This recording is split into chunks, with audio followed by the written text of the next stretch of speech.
acometer las emergencias en este COVID que nos ha puesto de rodillas en muchas áreas, pero sobre todo en la parte de la salud mental, donde la angustia y donde muchas otras cosas están como nunca mostrándonos que tenemos que hacernos cargo. Entonces, C7 es este consultorio que hoy cuenta con 38 especialistas que están atendiendo desde hace más de 27 semanas en total, pero las primeras 20 atendimos de una manera gratuita y ahora estamos pasando a la segunda fase, que es esta fase donde estaremos atendiendo no solamente a la gente que está en necesidad, sino estaremos brindando pláticas, charlas, conferencias, y hoy es una de esos días en donde estamos de fiesta porque hemos invitado al doctor Javier Vicencio, que nos ha dicho que sí, cosa que nos ha puesto de fiesta. Hoy, 11 de septiembre, es un día de fiesta, un día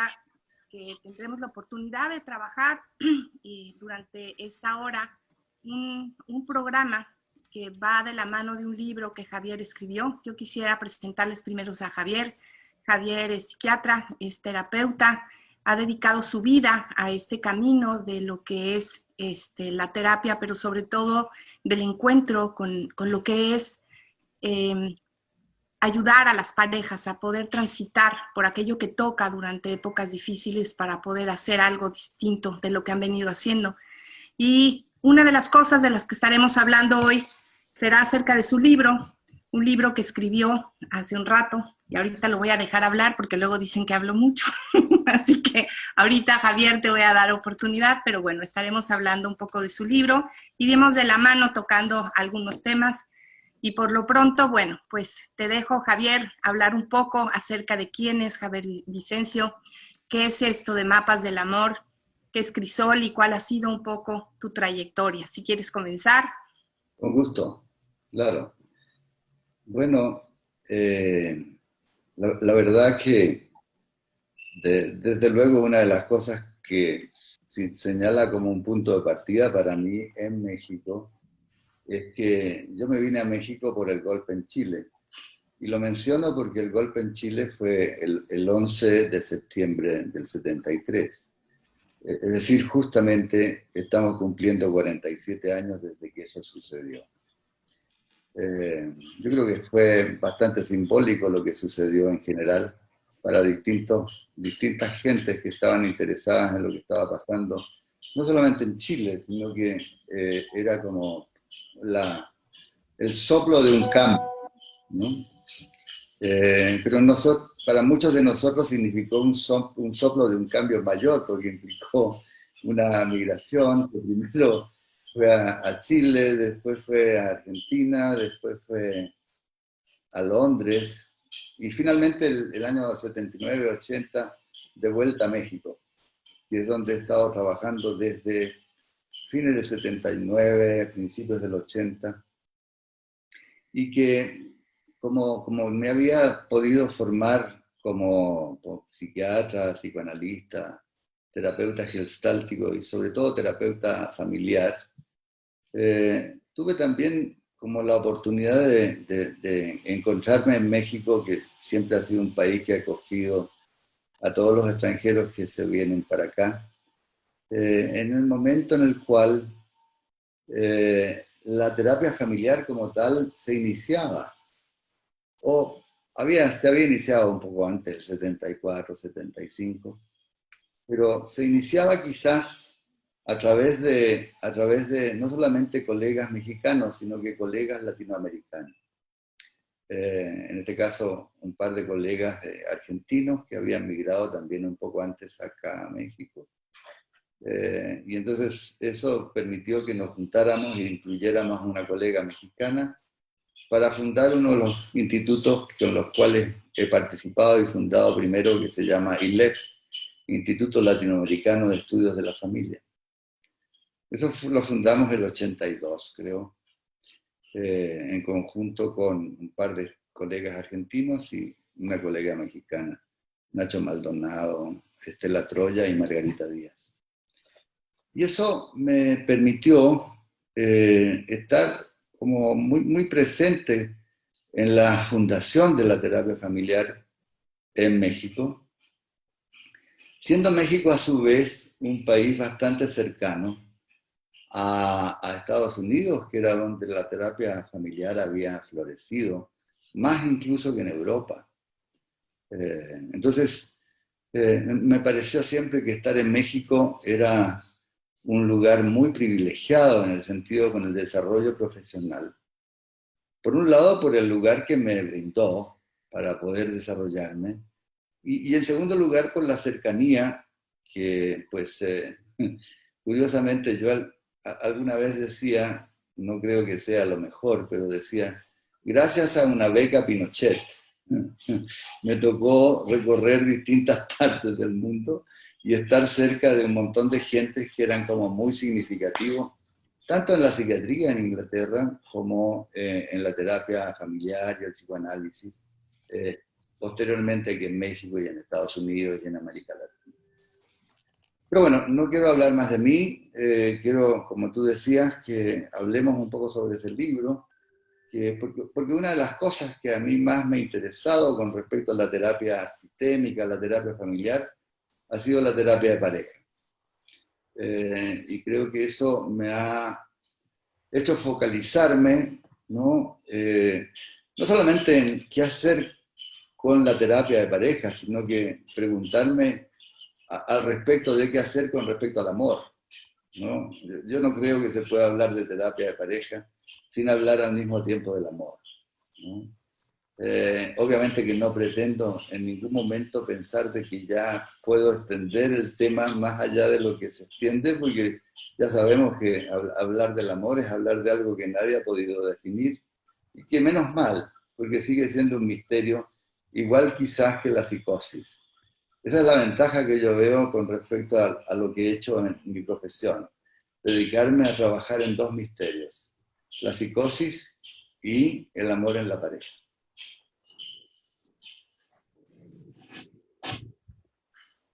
Ahora sí no te oímos, Claudia. No te oímos. Tienes Ya, que poner... ya. Ahora sí.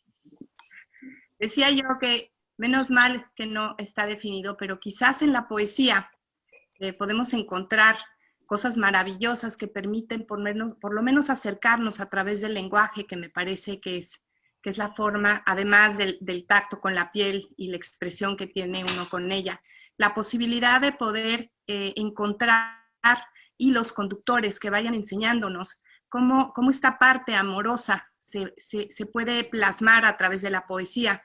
Y yo quisiera, como parte de lo que estamos haciendo ahora, tocar una poesía de alguien que a mí en lo personal me gusta muchísimo, que es Fernando Pessoa, y que dice así, porque quisiera un poco que cuando termine de decir estas pequeñas estrofas, porque son versos muy pequeñitos, tú nos puedas tocar un poco también, porque vi durante el tiempo que estuve leyendo tu libro que también tienes un alma de poeta. Tienes en una página un poema que me pareció extraordinariamente hermoso. Y creo que solamente alguien que puede tocar a través de la poesía y de las letras puede también un poco ir un poquito más allá de definir qué es esto que nos pasa cuando encontramos a alguien y queremos seguir un camino con él. Y Fernando Pessoa escribió algo así que decía, como si cada beso fuera de despedida, Chloe mía, besémonos amando. Tal vez ya nos toque en el hombre la mano que llama a la barca que no viene sino vacía, y que en el mismo haz ata lo que fuimos mutuamente y la ajena suma universal de la vida. Me parece un poema extraordinariamente bello porque habla de esta polaridad entre el encuentro y el desencuentro, algo que tú tocas mucho en tu libro. No sé si quisieras platicarnos un poco, hilando un poco esta poesía con esto que escribes tú de las polaridades, ¿qué fue o cómo lo abrazas? Bueno, sin duda que el hilo conductor, yo creo que todos lo sabemos, siempre ha sido la poesía, ¿no? Después ya a la poesía se le han agregado melodías. En México la melodía que canta del amor es básicamente el bolero, ¿no? Eso hizo que en realidad el primer artículo que yo escribí y que está en el subtítulo de ese libro es Ay, cómo me duele quererte. que, o sea, lo podría haber dicho la Ángeles Mastretta, ¿no? y, bueno, yo no conocía tanto de Ángeles Mastretta entonces, pero me pareció que sin duda era una frase de un bolero. Después leí algunas otras cosas que me ayudaron un poco a descifrar lo que podríamos llamar de qué está hecha la educación sentimental del mexicano. Yo no creo que del mexicano y de la mexicana solamente, sino que también de la mayoría de los países latinoamericanos. Entonces hay un texto que se llama justamente el bolero, la educación sentimental del mexicano. Y ahí entonces hay un recorrido por una serie de letras de boleros en las cuales uno se da cuenta de que de lo que se está hablando es de un amor que duele. Y a mí me pareció que eso encajaba perfectamente bien con que el terapeuta de pareja, creo yo, que es un terapeuta que trabaja con los dolores que el amor produce.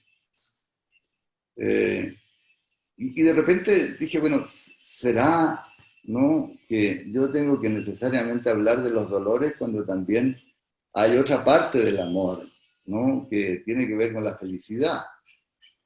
Entonces dije, bueno, pues la única manera de hablar de eso es pensando en la complejidad y la polaridad. De esa polaridad, espero que a mí me toque, y así creo que sí, me toque vivir no solamente en la parte profesional que tiene que ver con la atención de los dolores amorosos como terapeuta de pareja, sino que también la parte feliz, que es la que me toca vivir como una persona que cree en el amor. Y que ha tenido, por lo tanto, la posibilidad de vivir ambos extremos, ambos opuestos, ¿no? Y ver cómo estos se complementan y permiten que uno crezca en la medida que toca estos opuestos. Y eso es lo que entiendo yo como de alguna manera de qué se alimenta el diálogo terapéutico cuando uno trabaja con una pareja, porque sin duda se trata de ir acercándose, ¿no? Paulatinamente a ambos extremos de esta complejidad que es el amor. No sé si te contesto con esto que digo. Sí, me contesta súper bien. Hay una frase que también me quedo y me robo de uno de tus escritos que dice así: uno no puede ser uno mismo si hay alguien para quien ser ese uno mismo, de un señor Van Manen. Me quedo con esa frase porque pareciera que más allá de la complejidad que hay a nivel cultural y las diferencias que hay en la interpretación del amor y de cómo nos relacionamos unos con otros, hay esta necesidad también humana que ha ido de alguna manera evolucionando desde el medioevo hasta ahorita para poder conectarnos. Y una frase como esta me deja esta sensación de que más allá de los desencuentros que pueda haber una pareja, también hay esta posibilidad de poder crecer. Y en una frase que tú utilizas en tu libro me gusta mucho también, quizás de poder mejorar y cambiar. Pareciera que esta forma de relacionarnos también nos permite poder crecer, nos permite poder evolucionar mucho más allá de nuestros desencuentros. No sé si quisieras hablar un poco sobre eso, porque la frase que acabo de leer es de uno de tus textos, que además me gustó muchísimo, y se relaciona un poco con lo que también escribes en el libro. Sin duda, sin duda. Bueno, eh, eh, mm, eh, hablar del amor sin creer en el amor sería una herejía.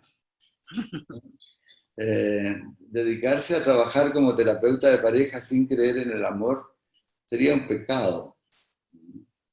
Y entonces yo por lo menos me siento obligado a que, a pesar de que a menudo me toca ver a personas que están pasando por un conflicto que les desgasta su relación amorosa, siempre me he querido situar, no siempre con éxito, ¿no? En que el amor permite el que uno crezca a través del otro y de la relación que tiene.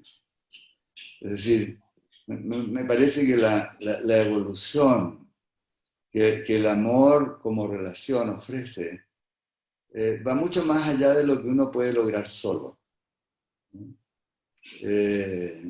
Es obvio, digamos, pero no para todo el mundo, especialmente en esta época en la cual ha primado una cosa bastante individualista, ¿no? En que mucha gente busca la manera, no necesariamente de vivir sin amor, pero vivir más bien a través de su individualidad, ¿no?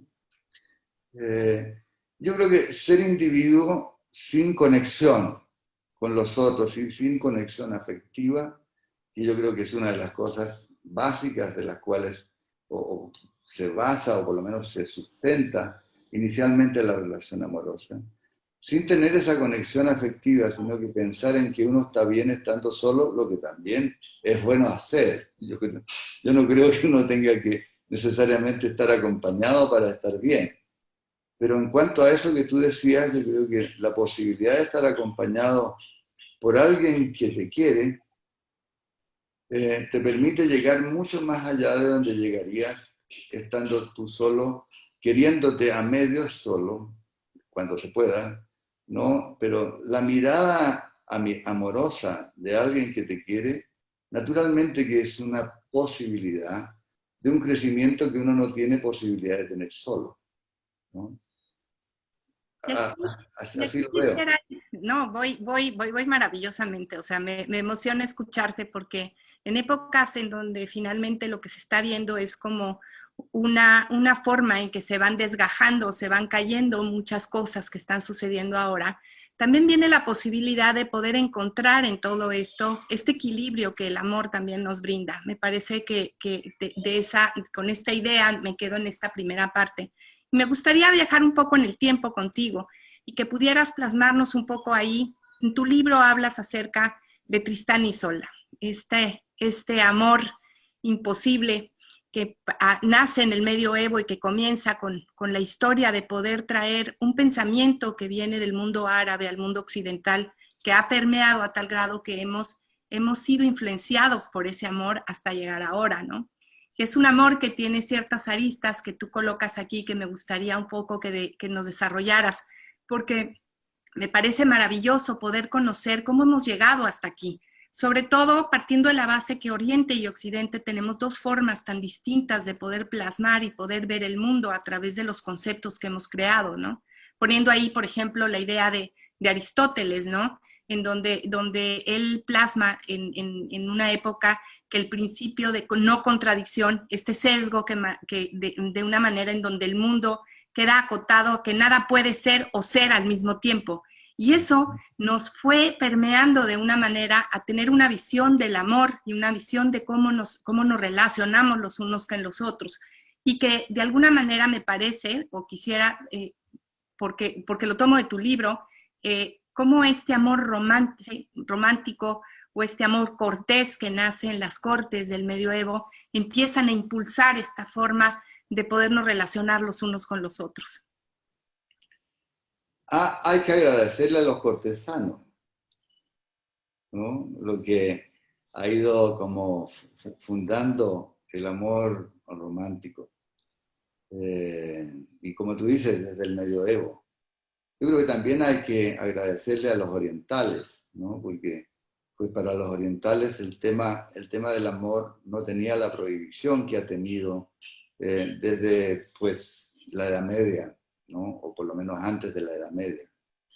Creo que no es una casualidad que haya permeado la posibilidad de amores románticos que todavía están claramente como modelos predominantes en nuestra mente, ¿no? En cuanto a la posibilidad de este amor romántico que te lleva, claro, era más extremo, ¿no? En Tristán y Isolda, en Romeo y Julieta, porque era un amor al mismo tiempo que romántico, trágico. Pero era una tragedia que uno sentía con un cierto humor agridulce, porque se daba cuenta de cómo es que había una oposición a ese amor. No es que la oposición viniera de ellos, sino que la oposición venía de la cultura y de las discusiones, las diferencias que habían entre las familias de los Montesco y los Capuleto, ¿no? Entre los reyes y las princesas y los amores arreglados para que entonces aumentaran los reinos y las propiedades, hasta que poco a poco, y la verdad que poco a poco, pero no tan poco a poco, porque el amor romántico como amor de pareja, ¿no? Tiene pocos años de existencia, tiene 150 años de existencia como forma más frecuente, digamos, ¿no? Entonces, yo creo que tenemos que agradecer a que existió poco a poco una tendencia, una corriente que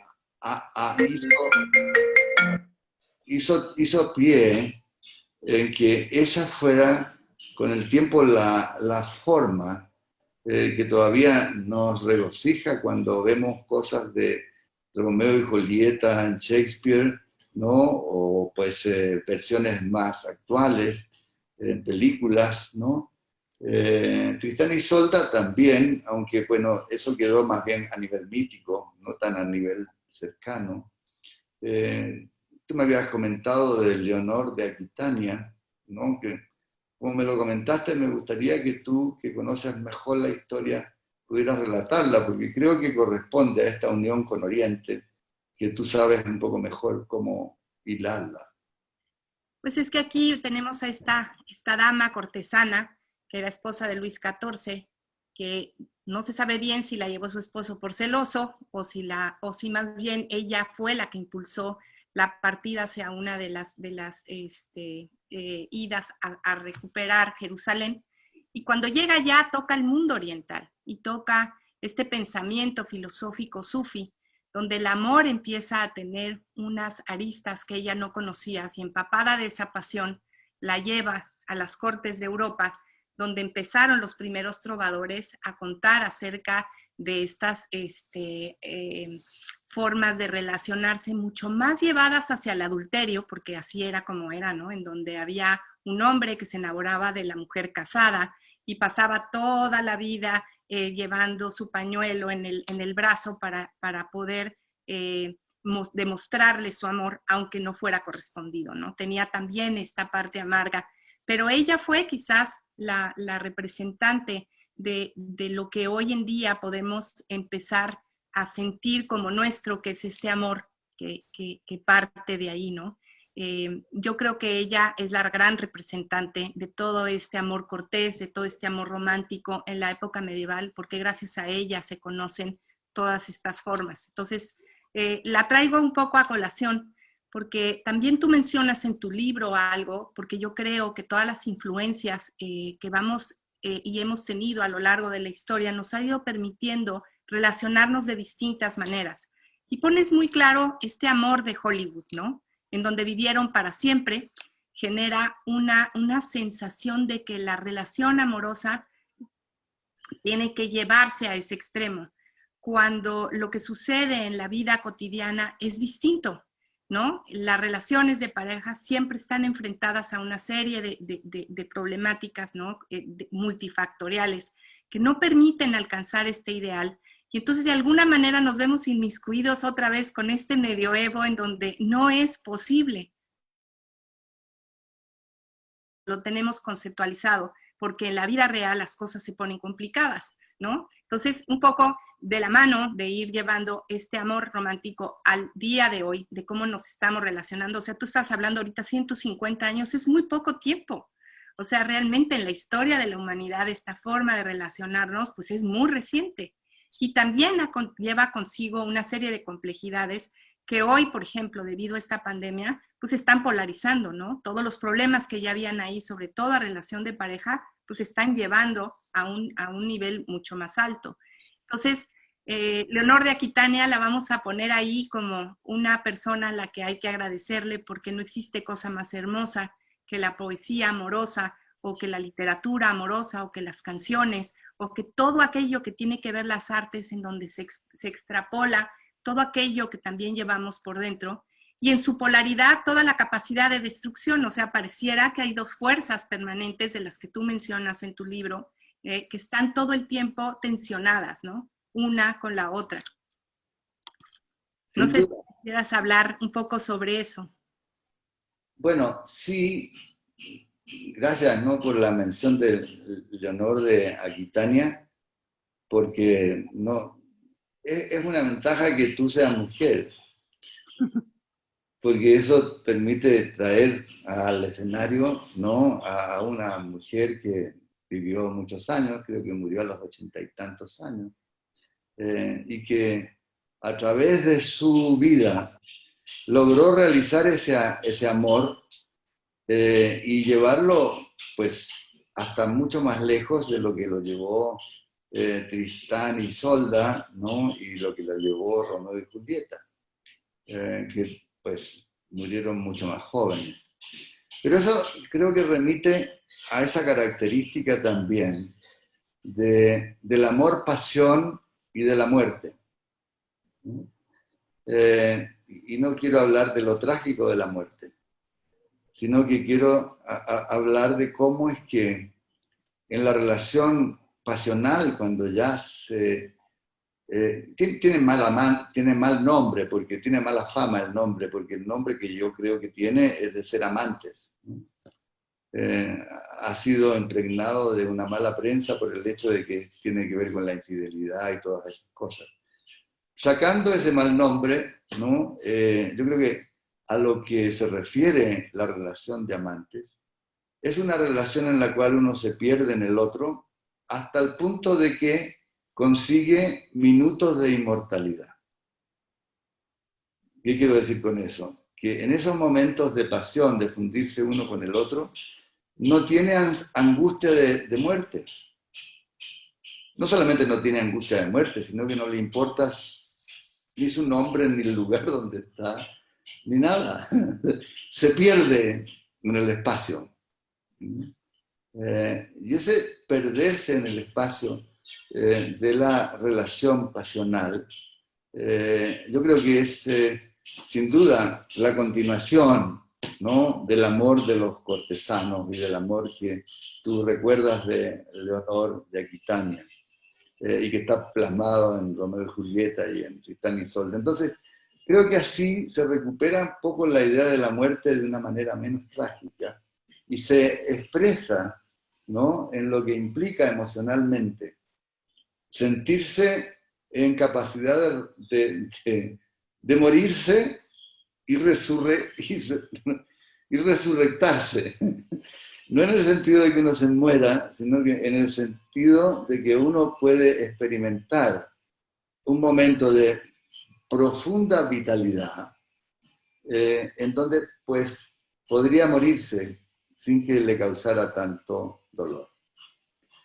Eso me parece que es muy significativo como para tener como esa idea, ¿no?, de que la vitalidad de la pasión tiene un polo oculto, ¿no?, pero que está ahí porque se siente cuando uno está apasionado.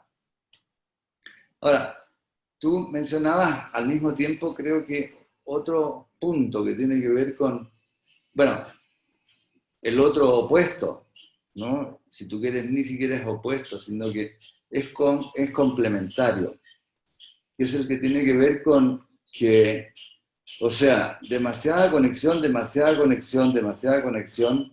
es demasiado. Entonces, la polaridad de la conexión, ¿no?, es como el distanciamiento, ¿no?, y la posibilidad de estar conectado y al mismo tiempo sentirse autónomo, sentirse que hay una parte de uno que no está ni siquiera a la vista de uno, ¿no?, sino que es como necesario, digamos, ¿no?, a través de esta conexión, tener la posibilidad de descubrir un aspecto de uno mismo, ¿no?, que solamente se descubre en la medida en que uno se da cuenta que no está con la persona que está conectada, ¿no? Y eso es lo que permite, creo yo, el surgimiento de que hayan cosas que alimenten este diálogo amoroso. Que no sea una conexión tan aglutinada, tan encimada, y que de alguna forma se ha ido empezando a propósito de los amores que duran y no duran, y qué tipo de amores estamos viviendo más a menudo ahora. Yo creo que hay 2 o 3 tipos de amores y de pareja que, por lo menos desde el lugar mío como terapeuta de pareja, veo pero que si los veo es porque están siendo más frecuentes. Uno es el amor de segundas o terceras nupcias, que implica que cada uno ya ha tenido otra relación previa, ha tenido hijos y el otro también, ¿no? El nombre que tiene esas parejas no me gusta, por eso yo pensé en que en vez de llamarlas familias o parejas reconstituidas, que me parece como si uno lo hicieran prefabricado de repente, le pusieran piezas y se reconstituyeran, no, yo prefiero llamarlas ensambladas, ¿no? Porque implica un ensamble mucho más difícil de lograr porque pues viene acompañado de relaciones de afecto con los hijos de uno y del otro lado, en donde la pareja queda en otro lugar, etcétera, etcétera. Ese tipo de amor nos toca ver cada vez más a menudo. Y eso apunta a otra cosa, a que logremos aceptar que el amor no dura para siempre, ¿no? Que eso es claramente un mito, ¿no? Que nos gusta tener, pero que, como todos los mitos, hay que enfrentarlo con la realidad, ¿no? El 50% de las parejas se separan entre los 10 y 20 años de relación. Y ojo, que ahora vivimos como 80 o 90 años, entonces tenemos chance de tener 3 parejas por lo menos a lo largo de la vida, ¿no? Si duran como 20 años, ¿no? La primera durará hasta los 30, la segunda hasta los 50, etc. ¿No? No dura más que eso en el 50% de los casos. Y eso es importante para eliminar la idea del fracaso, ¿no?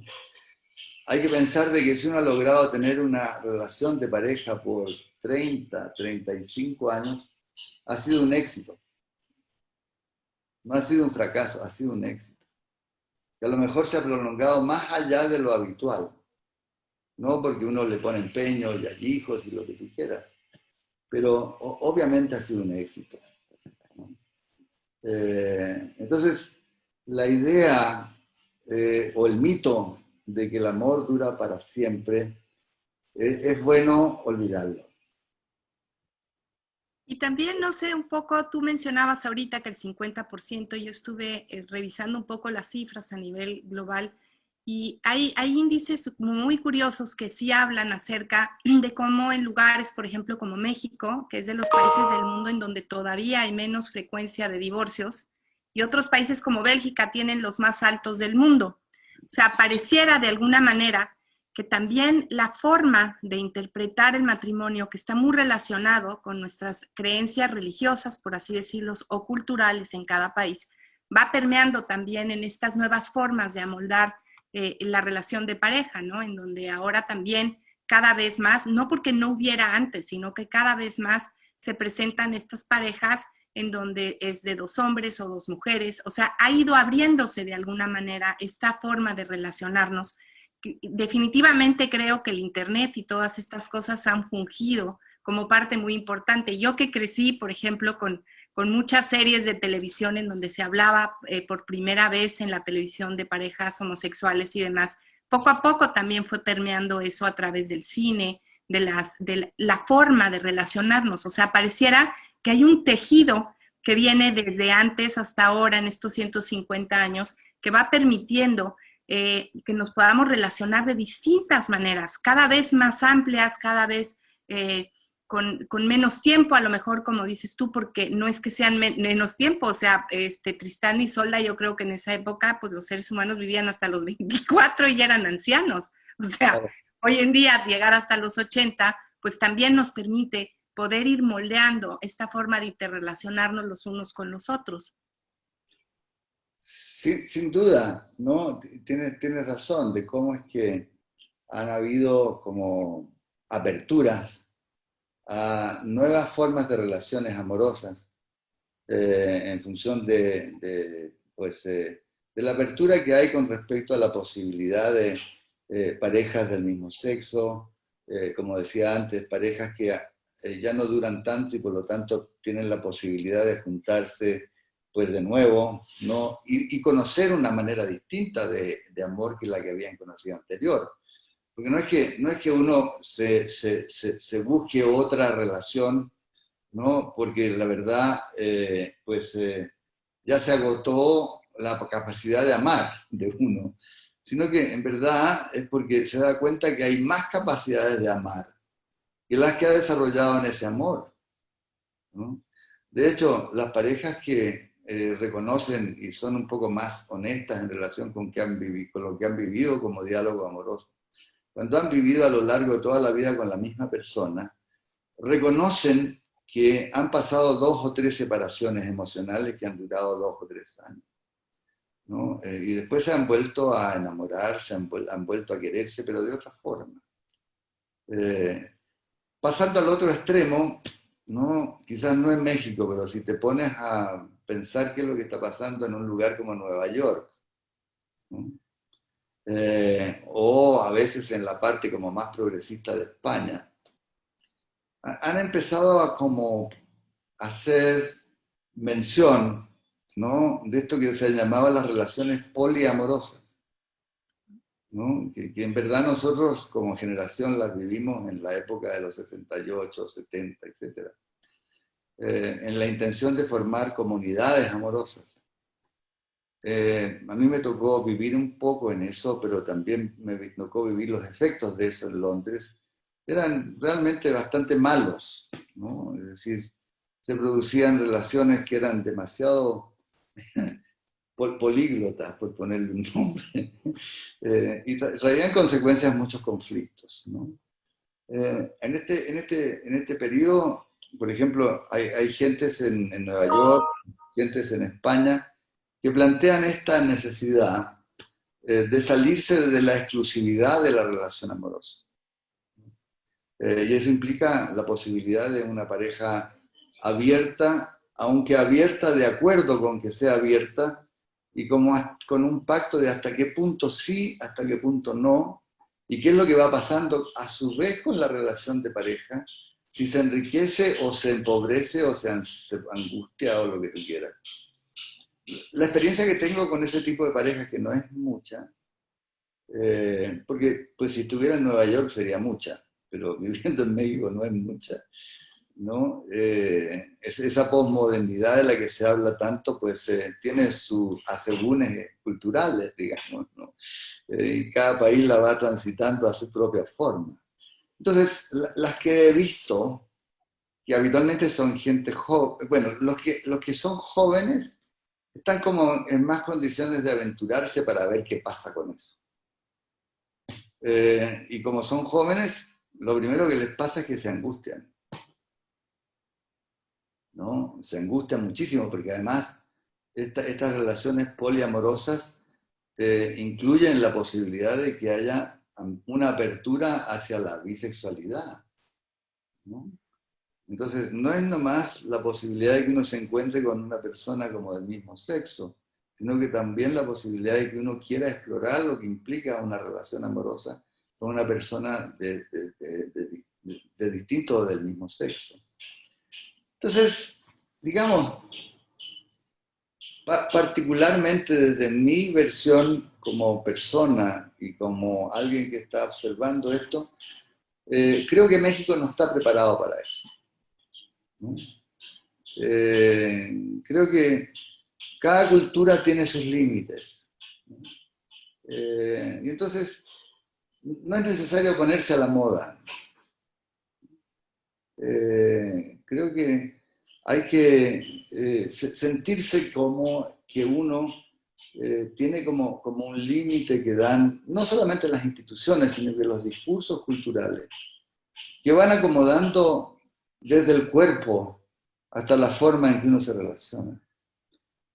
Y por lo tanto, para mí por lo menos me queda claro que si yo estoy enamorado, no cabe nadie más ahí, ¿no? No tengo para qué hacer intentos para hacer caber a más gente, no tengo ninguna necesidad. Y creo que eso tiene que ver con la inclusión de la pasión, ¿no? Y con la inclusión de la posibilidad de que uno vaya creciendo, más allá de uno, en función de eso.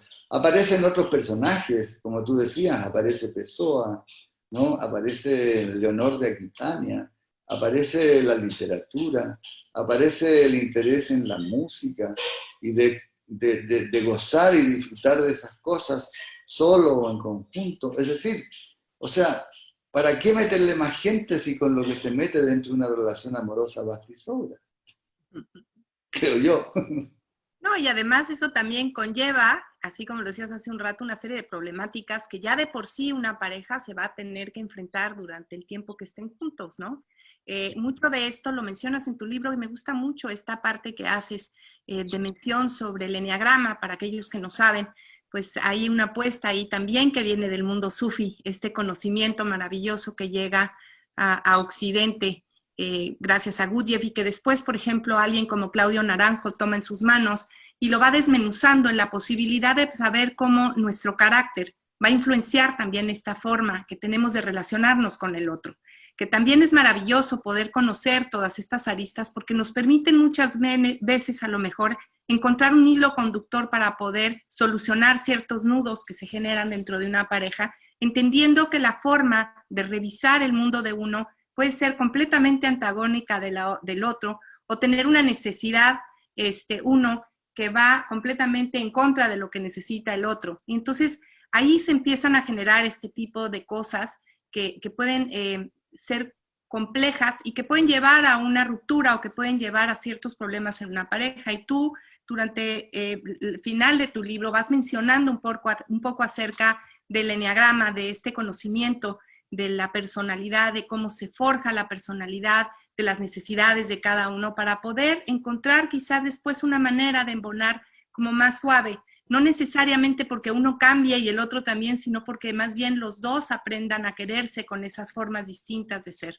No sé si quisieras un poco platicarnos esta parte del enneagrama y la terapia de pareja. Sí, claro, seguro, porque uno seguramente todos, todas, creo que hay más mujeres como tiene que ser, en este caso de que estamos hablando del amor, ni modo. Yo me doy cuenta que como terapeuta y como hombre, yo mismo me he ido feminizando, en el sentido de la sensibilidad, no en el sentido de sensibilizando a cosas de este tipo, digamos, ¿no? No creo que si hubiera salido solamente de Chile y no me hubiera movido por otras partes, hubiera podido desarrollar como una sensibilidad mayor. Implica, desde luego, el que la mayoría de las parejas que concurren a terapia se hacen por iniciativa de la mujer. Los hombres somos bastante más reacios a participar en una terapia de pareja, ¿no? Por lo tanto, eso ha traído como consecuencia de que el acercamiento tenga que ser desde la sensibilidad femenina, que yo no tengo, creo, como tal, en términos de pensar en que soy más allá de ser un hombre, digamos, ¿no? Pero sin duda he tenido la posibilidad a través de la terapia de ir siendo más sensible a algunas cosas de ese tipo. Entonces, desde ahí, la pregunta viene, bueno, ¿qué será lo que tiene una relación de pareja? ¿No? Que lleva a que uno, pues cuando tenga conflictos y la relación empieza a desgastarse, porque uno no simplemente dice, bueno, esto ya me cansó y me voy, ¿no? Sino que sigue ahí. A veces es por la esperanza, pero en realidad lo que para mí explica eso, que uno siga ahí, es algo que yo llamo el cupido invertido, ¿no? ¿Qué quiere decir el cupido invertido? Quiere decir de que cuando uno está en una relación amorosa, por un lado, pues esa relación lo expone a la vulnerabilidad del desamor, ¿no? Es imposible que uno logre conseguir en una relación de pareja que lo quieran como en el paraíso. ¿no? Uno le van a querer con todas las imperfecciones que tiene el otro y que tiene uno, y por lo tanto en muchos momentos va a sentirse vulnerable, ya sea a la pérdida del amor o a un amor que le hace sentir mal. Y cuando uno experimenta eso, que no es la primera vez que lo experimenta, sino que como tú decías y Claudio lo rescata muy bien, es como algo que está ahí porque tiene que ver con la estructuración del carácter, o sea, con la estructuración del sujeto, ¿no? Entonces, la relación amorosa hace que en el momento en el cual uno experimenta con miedo o lo que tú quieras, la posibilidad de que eso termine, lo que experimenta es un proceso en el cual se toca la vulnerabilidad de uno que ya trae a lo largo de la vida. Y una de las formas en las cuales uno logra subsistir en esa situación de vulnerabilidad es justamente a través de poner en práctica una estrategia defensiva, ¿no? Y esa estrategia defensiva, al mismo tiempo que le disminuye la vulnerabilidad, da cuenta de que esa estrategia defensiva de alguna manera tiene que ver con uno como sujeto. No viene de otra parte, no viene de otro planeta, viene de un planeta de uno mismo. Y mira lo interesante, porque a eso me refiero cuando uno dice, bueno, ¿y por qué uno no se deja? Porque esa estrategia defensiva es como una especie de flecha que toca justamente en la vulnerabilidad singular de la otra persona que uno quiere. Y como le duele en su vulnerabilidad, echa mano de su estrategia defensiva. Y esa estrategia defensiva, a su vez, como una flecha, llega en el centro no solamente del pecho, sino que de la vulnerabilidad de la otra persona. Entonces, esto genera un ciclo que le llamo yo como el ciclo del cupido invertido. Porque de alguna manera es el que hace que la dinámica de la pareja esté al mismo tiempo que produciendo un conflicto, reproduciendo la identidad de ambos sujetos.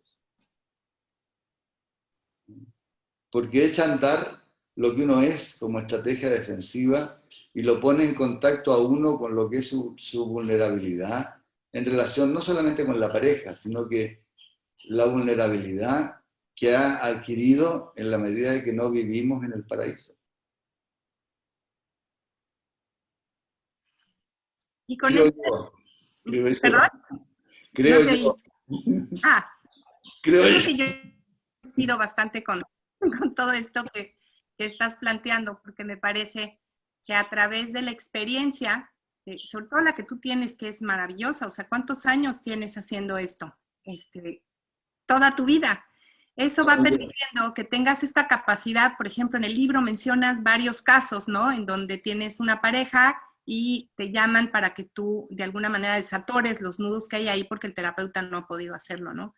Y tienes esta manera maravillosa de poder ver, escuchar y tener una capacidad que me parece a mí intuitiva, pero también con muchísima experiencia de poder desatorar esos nudos que van mucho de la mano de algo que yo te mencionaba, que me gusta muchísimo, y es pensar que el lenguaje es quizás la herramienta más poderosa que hay y es una de las herramientas más castigadas por una sociedad como la nuestra, donde los introyectos que se han venido permeando de una generación en otro no nos permiten poder expresar lo que nos pasa de una manera amorosa, sino que cuando lo hacemos tenemos esta capacidad de sacar lo que hay por dentro sin medida, escupiéndole al otro dardos y cualquier tipo de cosas, ¿no? Creo que tú en este libro vas enseñando de alguna manera cómo el lenguaje tiene esa capacidad maravillosa de saturar esos nudos que se generan en una pareja por la falta de comunicación que sigo yo creyendo al día de hoy, que es quizás una de las causas más importantes de la separación de una pareja. El no poder comunicarle al otro lo que uno siente, desde lo que uno siente sin tener que culpar al otro, que para eso las mujeres luego somos expertas. Tenemos una capacidad enorme de poder encontrar en el lenguaje, porque nos sobran palabras, esta manera de hilar lo que nos está pasando, de alguna manera colocando afuera una escenografía maravillosa donde el otro no queda más que confundido. Entonces, me gusta muchísimo lo que haces tú en el libro con algunas de estas parejas con las que estás trabajando y tu experiencia de poder hilar en el lenguaje, la forma de poder desanudar lo que está sucediendo. Creo que me gustaría un poco que fuéramos cerrando con esta parte del lenguaje y la importancia que tiene en la relación de pareja. Qué bien que lo mencionas, porque la terapia sistémica, que antes estaba muy centrada como en las intervenciones, después se centró como en hacer intervenciones más complicadas que se llamaron paradójicas. Después quisimos ver cómo entender lo que podríamos llamar que es el inconsciente relacional. O sea, lo que ha ido pasando con la terapia que me apasiona es de que es una terapia que ha ido evolucionando. Y la manera de llamarla en este momento a la terapia sistémica, la manera más actual, es llamarla terapia dialógica, ¿no? O sea, una terapia que está como muy atento a estos diálogos que son mitad diálogos y mitad monólogos. Tú decías, por ejemplo, una frase alrededor de cómo es que pues, las mujeres tienden a ser capaces de hablar mucho más, ¿no? Que los hombres, lo cual es obvio. Por socialización temprana, ¿no? No por otra cosa, por socialización hacia las relaciones. Y eso, naturalmente que en una relación de pareja tiende a confundir al hombre que no sabe muy bien cómo estar a la altura para establecer un diálogo. La manera, y fíjate que es interesante porque la mayoría de los terapeutas dialógicos que yo conozco son hombres de nuevo. Pasamos por una época en que la mayoría de las terapeutas eran mujeres, las terapeutas sistémicas eran mujeres, y qué bueno, porque se incluyó el género, que no se había ni tomado en cuenta, ¿no? Pero en este momento la mayoría de los terapeutas dialógicos que conozco en el mundo son hombres. ¿Y qué es lo que hemos tenido que hacer los hombres para estar a la altura del diálogo? Estar en condiciones de escuchar y escuchar de una forma en la cual nos demos un tiempo para escucharnos a uno mismo, antes de poder decir algo que alimente y enriquezca el diálogo.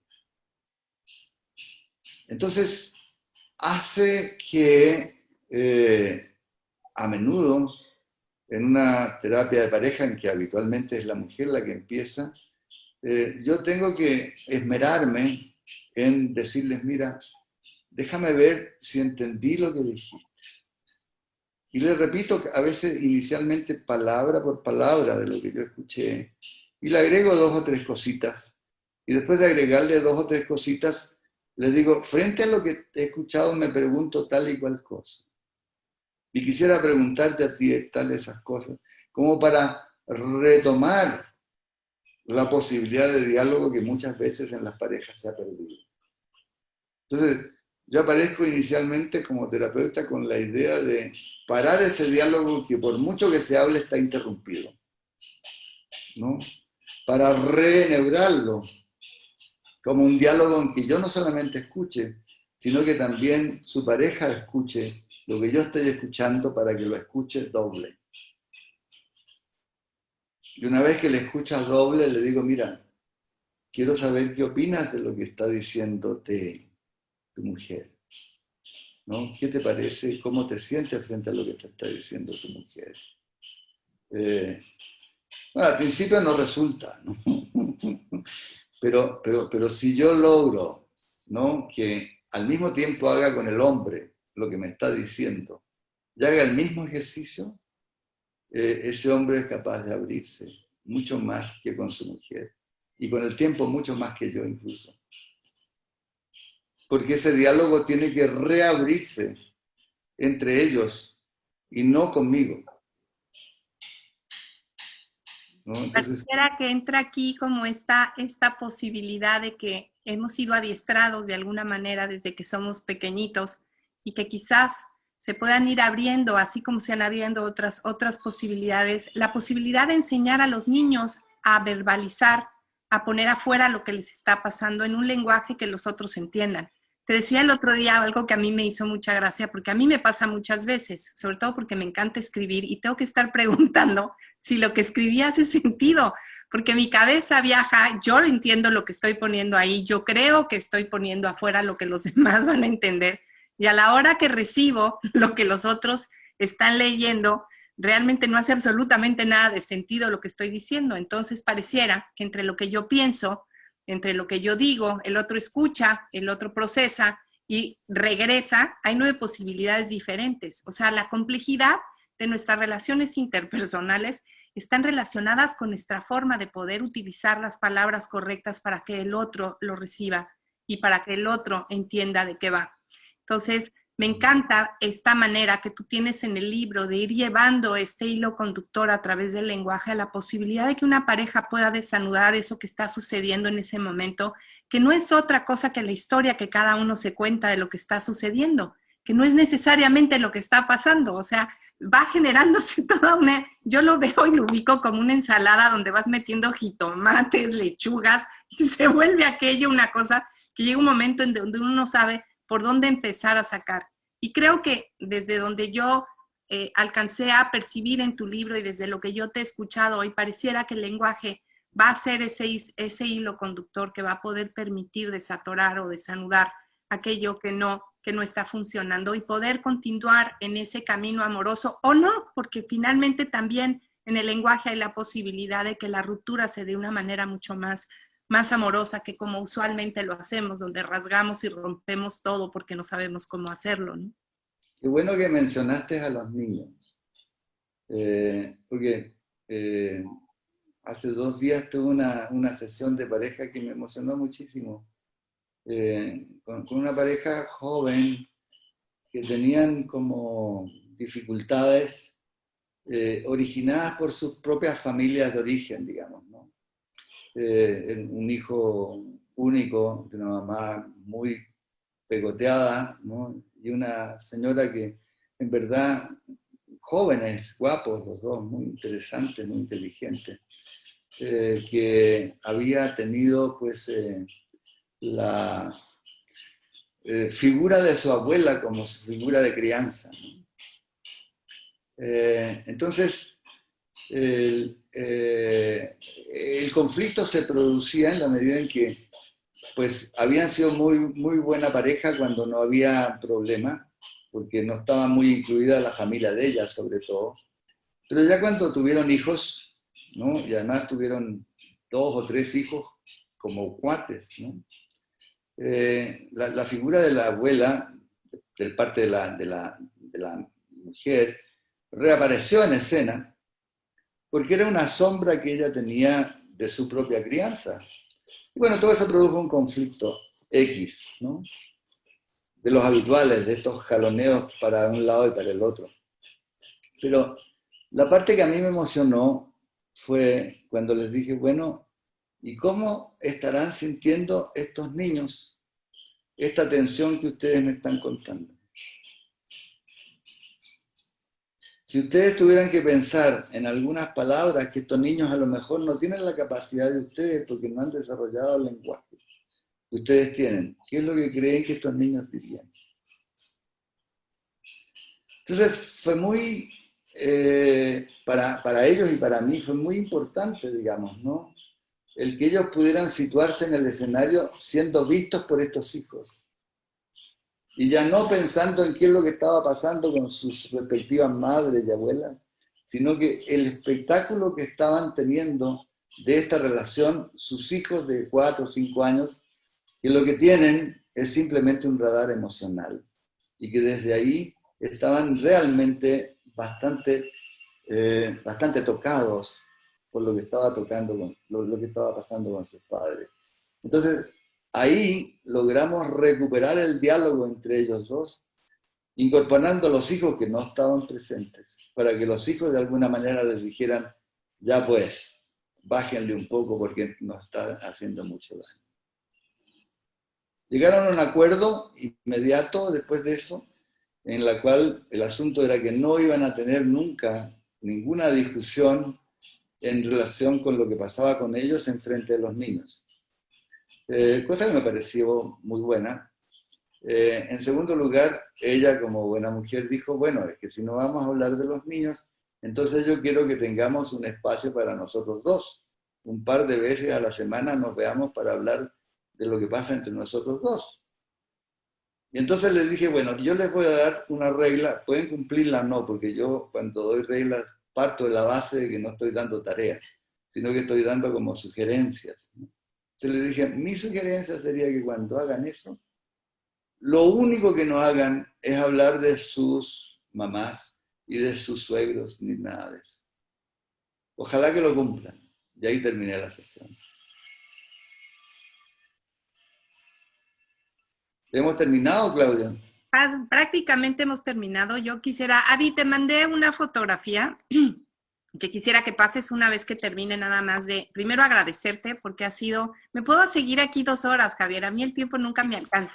Me parece que me queda cortito porque hay tanto que quisiera preguntarte y tanto que seguir trabajando sobre esto porque creo que 150 años no son suficientes como para poner ahí todo lo que hay dentro de la complejidad de la forma que tenemos de relacionarnos, porque finalmente cada uno es un ser individual que tiene una forma de percibir el mundo y entonces a número de seres humanos estamos hablando de esa gran ensalada todavía con más ingredientes. Entonces, bueno, yo agradecerte en nombre de C7 Salud Mental, que es este consultorio que hoy abraza la posibilidad de tenerte aquí y eso nos engrandece, realmente nos hace sentir pues muy acompañados y además pues de manteles largos. Y invitar a todos aquellos que nos están escuchando hoy a que lean el libro. A mí me pareció maravilloso. No se necesita ser un terapeuta para poder leer el libro, porque creo que de la mano del libro van cosas maravillosas. El libro se llama Mapas del Amor. Ay, cómo duele quererte, que me fascina la frase, ¿no? Y la terapia de pareja. Este libro lo pueden conseguir, les vamos, si hay alguien que está interesado, lo puede buscar en Crisol. También en Crisol están estos diplomados que está dando Javier acerca de terapia familiar, que están maravillosamente bien y extraordinariamente elaborados por alguien que realmente sabe del tema. Entonces, también invitarlos a que los busquen en su página. Cualquiera que esté interesado, pues están los teléfonos de Crisol, igual ahorita Adi nos hace favor de ponerlos por ahí. Eso sería como una. Y la otra es, me gustaría terminar esta plática, charla, que me pareció maravillosa, ir de la mano desde la época medieval a este presente, que a veces se nos presenta tan distinto y diferente, porque creo que en los últimos años ha ido cambiando también nuestra interpretación sobre lo que está sucediendo. Y me quiero quedar con un cuadro, Adi, si quieres ponerlo, es un cuadro que me parece maravilloso, es una pintura de Vincent Van Gogh y me gusta muchísimo la idea de pensar que en esta forma de relacionarnos, en donde podemos ir sumando lo que es el amor y lo que es la pasión y lo que es la capacidad de trascender a través de esto, este cuadro que me parece realmente una belleza, pone ahí una arista de algo que publicamos en la página de C7 que dice así. Dice, así Vincent Van Gogh encontró la salvación en la pintura y el amor. ¿Será que vino a pintar con flores los matices de un bello camino para otros? ¿Será que adivinó que es posible deshacer la maraña personal pintando con la suave cadencia del amor sobre un lienzo y encontró a brochazo la grandeza de decir te amo desde su más profunda pasión? Yo me quiero quedar con este cuadro y agradecerte, Javier, y no sé si alguien todavía tiene ganas de hacer alguna pregunta, podemos dedicarle unos minutitos a alguna pregunta que tengan. No sé, Adi, si hay alguna por ahí. Aprovechando que está aquí Javier, porque quién sabe, después si me dé otra oportunidad de poder platicar con él. Pues había una pregunta aquí de Verónica al inicio que dice, ¿qué piensas sobre la siguiente idea que leí en Conversaciones con Dios? Ese es un libro de Neale Donald Walsch, que dice, el propósito de la relación de pareja es, el objetivo de una relación es decidir qué parte de ti mismo quisieras ver descubierta, no qué parte de otra persona puedes capturar y capturar y conservar. Dice, no necesitas a una determinada persona para experimentar plenamente quiénes sois y sin otro no sois nada. Yo creo, Verónica, que pude contestar esa pregunta en lo que hablé, ¿no? Estoy de acuerdo contigo y con el autor que no conozco, no he leído, de que hay una parte de lo que llamamos Dios que se alcanza a través del amor y la compasión, ¿no? Y eso es algo que implica un desarrollo personal que no se tiene necesariamente con uno solo, sino que en la medida que es enriquecido por otro, que le permite descubrirse a uno más allá de donde está. ¿Sí? Esa es la manera que yo creo que tenemos de acceder al paraíso.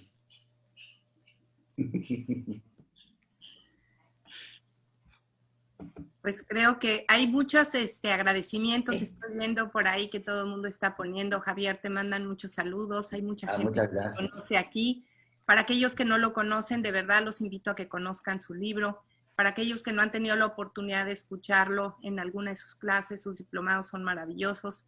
Y para aquellos que han estado aquí desde hace un rato, pues agradecerles este tiempo, este espacio de poder hablar un poco, de ir tejiendo esto que va del amor, que va de esta forma de relacionarnos como pareja, como individuos unos con otros, y cómo lo que queda como, y con lo que me quedo yo, es esta palabra maravillosa que en árabe tiene más de 25 posibilidades distintas, que es amor. Quizá los árabes son los que se atrevieron en un principio de poner allá afuera una palabra tan maravillosa con tantas aristas, y que aunque no llegaron completas, esta forma maravillosa de irla tejiendo nos va poniendo hoy con pies distintos a esto de saber lo que es amar y lo que es saber entregarse al otro. ¿Me permites, sí, claro. ¿Me permites terminar solamente con una frase? Claro. ¿Están dispuestos a enamorarse?